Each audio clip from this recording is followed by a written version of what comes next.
Okay, it's the fourth time I've tried to start this video. Let's get it right this time.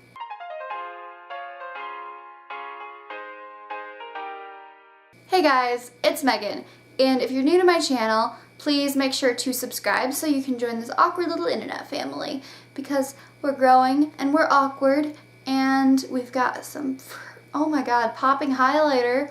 Wow. Anyways, that's irrelevant. I look weird without winged eyeliner. That's okay. It's Friday. Valentine's Day was a couple days ago. So let's talk about something that's not really sweet and not really happy. But if you are already subscribed and you want to be notified when I upload new videos, turn on notifications down below so you can get a notification every time I upload a new video, which is every Monday and Friday at 4 p.m. Eastern Time. And yeah, let's get into this. So this is kind of gonna be like a PSA type video because for some reason people don't care that it's dangerous to do this, but this is also like a story time, so like it's why it's stressful for me to talk about because I can just remember what happened.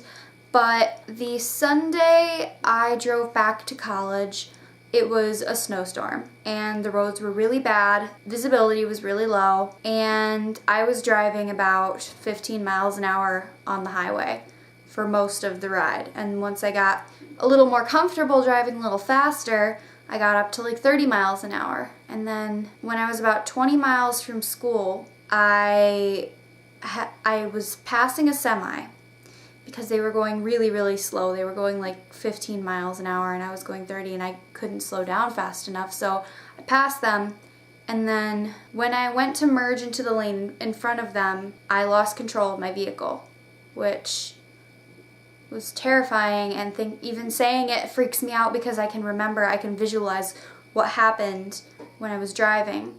And when I merged into the right lane after passing the semi, which when I pass vehicles, I always make sure I can see both of their headlights in my rearview mirror, so that way I'm giving them enough space, and I'm so glad I did that because if I didn't, I don't know what would have happened. But when I merged into the other lane, the back of my vehicle decided it was going to start spinning out, and the back of my vehicle went left when my car, the front of it, was going right. So my vehicle did over a 180, but it was maybe like a 200-degree turn on the highway or the freeway, but I got stuck in a snowbank. I didn't get stuck. My car stalled when I spun out and the engine turned off, and I thought I had destroyed my car. And I'm sorry, I'm getting super quiet, but like it freaks me out to talk about. I'm kind of like a mess talking about it in my head.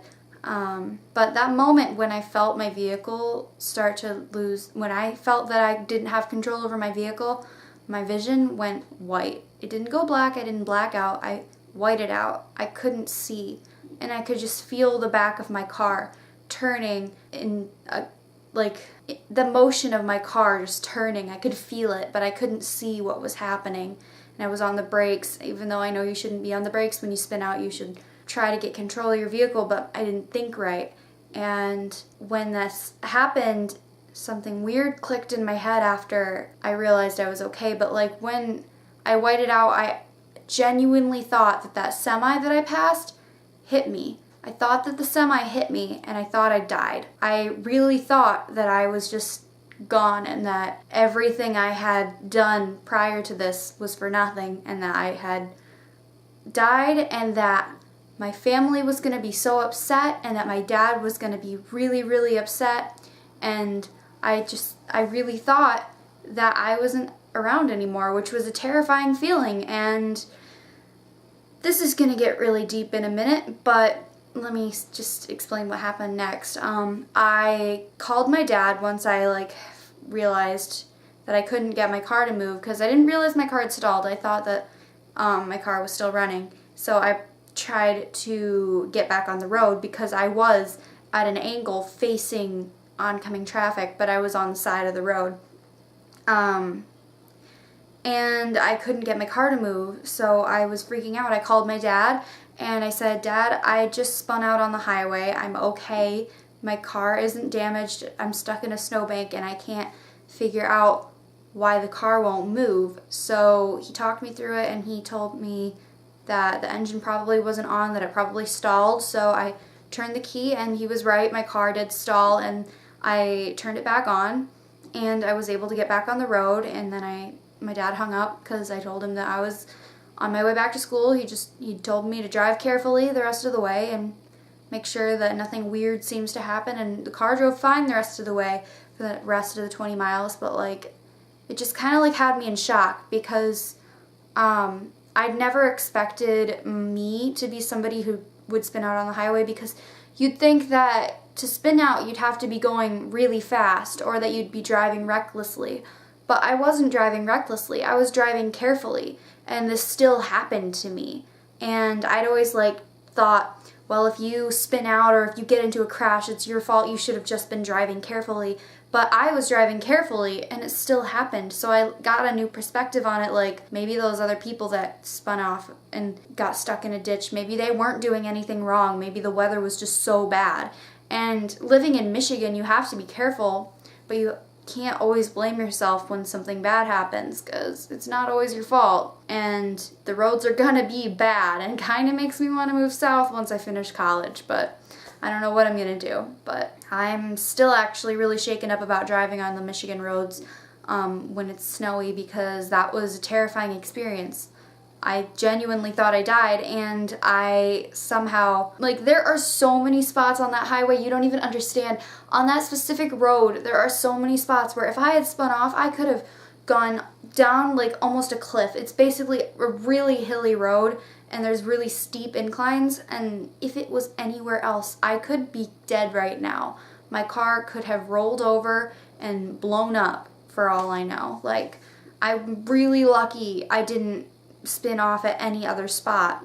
I'm really lucky I spun off where I did spin off, and I'm really lucky I got stuck in a snowbank and didn't roll over a hill, because my car is very top heavy, so it's very likely it could have rolled if I had spun out anywhere else. But something else I want to address, which is kind of mental health related, because it's weird to me that this happened, and I'm kind of like, I don't wish that this didn't happen to me, because it gave me a weird perspective on life. But here's where it gets kind of deep, and I hope this doesn't upset anybody, but in high school and for a lot of schooling, I suffered from really bad depression and anxiety, and there was a point in my life where I was suicidal and wanted to die. And even suffering from anxiety and depression now, sometimes I get those thoughts like, well, if I were to just get into a car crash, or if I were to spin out on the highway, or if I were to get hit by another vehicle, that I would just accept it and that I wouldn't do anything to survive. And I had just had this idea that if something bad were to happen to me, that I would just accept it and that I wouldn't try to survive. But in that moment when my car spun out, I realized, shit, I want to live. So what can I do to not die? So I hit the brakes thinking that would help me, which I didn't. It didn't help me. I got stuck. But I tried to regain control, even though I didn't know how. Even though I'd had practice with my dad doing donuts, I couldn't remember what I was supposed to do. But in that moment, I realized that I want to live, and that life is so special and so important, and that you should do whatever you can to survive, even when things in life suck sometimes. Like, I don't know, it just gave me a crazy new perspective that I'd never had before. And I'm happy that this happened to me, because I have a newfound respect for life and existing. But at the same time, I wish it hadn't happened, because now I have issues with getting in the car behind the wheel, knowing that it could very well happen again in the near future if I were to drive in the snow. So it's like a win-lose situation where, like, I have a new perspective, but also I'm terrified, because I do have really, really bad anxiety. And like, I know that lots of people say, like, I have anxiety too, and you might have a little bit of anxiety, but you might not understand exactly what I go through. I have very severe anxiety, and I do a pretty good job at making it look like I'm fine most of the time, but it's pretty severe. And I have a really hard time coping with it. So the anxiety of getting behind the wheel is very strong right now. And I'm so glad I am here today to tell the story, and that I'm not, that another outcome didn't happen, and that I'm okay. So I just want to put it out there that it might happen to you. So please drive as carefully as possible in these terrible road conditions, especially if you live in the northern states like Michigan or Montana, Colorado, I don't know, states where it snows a lot. Please drive carefully, and God forbid you get into an accident because you were on your phone and you hurt somebody else. Please don't text and drive, because that is so stupid. I do not respect anyone who texts and drives, because no matter how good you think you are at it, nobody's good at texting and driving, because cars are not designed to let you be distracted for even a millisecond. You need to have your attention on the road, because you could kill somebody, you could kill yourself, you could kill your whole family, you could kill another family because you were selfish and were on your phone and your attention was not on the road or on your vehicle. So I know that maybe sounds a little harsh, but I can't respect somebody who refuses to respect other people's safety. So I'm asking that you please drive the speed limit, or if the roads are bad, drive below the speed limit. If you are driving above the speed limit when the roads are bad, you are putting your life in danger and you're putting other people's lives in danger, and it's just not worth it.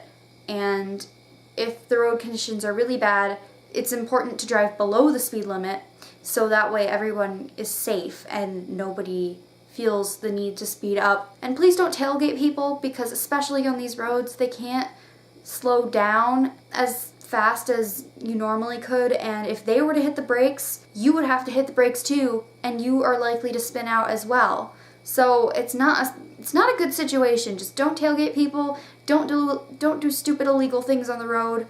Just be careful. Please use your blinkers. Please just be safe drivers, because I don't want to hear any more sad, tragic pile-up stories. I know that they'll still happen and that there's nothing I can do to really change that, but I can at least encourage my viewers and anybody who watches my videos, even if they're not regular viewers, to drive carefully and respect other people's safety, because that is the most important thing. Because yeah, we do have a no-fault state, but are you really not at fault if you cause somebody else to die? Do you really, really want that to be tied to you for the rest of your life? Please drive carefully, please. So this video was very serious, and I'm sorry about that, but it's important to spread this message, especially when we have bad road conditions, because life is so precious and it's so important to keep it safe. So I hope that you took something from this video and that it helped you. And on a more positive note, if you want to stalk me outside of YouTube, my social media handles are right here. I have Twitter, Facebook, Snapchat, Instagram, and Tumblr, and I've actually been using Tumblr a little bit more lately. Not very much, but a little bit more. I'm pretty active on Twitter and Snapchat, sometimes on Facebook, not really. But if you want to stalk me outside YouTube, that's where you can do it.